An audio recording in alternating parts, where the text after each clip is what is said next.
racing hook. And it looks like this will be a by-run. Hook is broke, will not be able to come back. Maybe for freestyle. Practice run for Jim Koehler, but Mr. Excitement. That's Koehler able to repair the Avenger.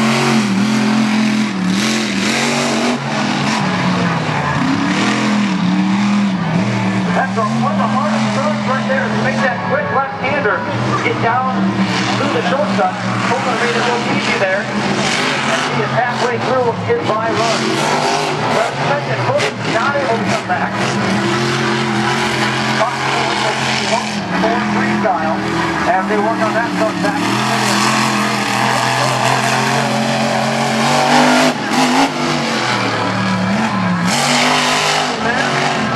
The last start and head for home.